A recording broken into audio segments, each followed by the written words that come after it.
here we are at Darwin, and your home. 7 years has been your home, and Yes. I get here every year, and every year I'm excited. And believe it or not, people that say, what excites you? And I say, well, some of these really cool things like Penstemon. And the reason I think this is great, I love Penstemon. There's a ton of potential here. Tell me what we've got in this group, this really compact series, and what you think is new and what you guys are doing. I love just the bright colors of Penstemon. They're so cheery.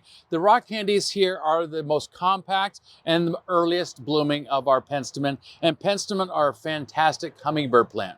Now, Pollinator program has been around for a long time. Why not pull together groups of plants for hummingbirds? North America has a monopoly on hummingbirds, right? Let's use that to our advantage. We've got a great new coral. So this is a new one.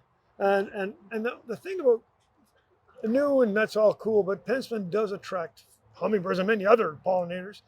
Penstemon is native to this country. Penstemon comes compact and tall, which we're going to go see in a minute. I think this is a terrific plant. And for those of you who care, this is mostly Penstemon barbatus. And it's been around for some time, but they're improving a lot. So these are going to be zone 5 hardy. Yep. And so that adds an extra level of bonus to this series of Penstemon.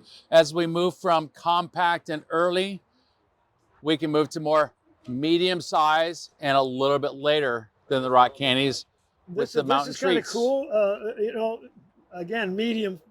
These are a little bit stretched, but this is mountain treats, and you know, this is a little bit different than barbatus, I think. It is, and the species that we're working with in these is giving us larger flowers and stronger stems, and so a very large, high impact type of Penstemon.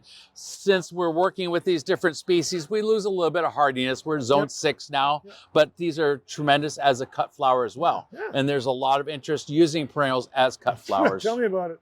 And this has got a very strong stem. So even as a home cut flower, or people are doing commercial cut flowers, this may have potential. And boy, look at it, it's beautiful. And I love it. And got also, how many, you got a bunch of colors here? We've got 5 colors here. We're still working on more as well. I'm absolutely loving this lavender color here, but just, you know, it's beard tongue. So you look inside those flowers, it's such a unique looking flower. Beard tongue indeed. So we got one more other one over here, Chris. And again, as I said at the very beginning, I'm excited about Penstemon because you're just seeing a drip in the barrel here, but there's a lot of drips right here. Well, the thing is here, they're not in full flower, and we really weren't sure whether we should show them, but it tells a story.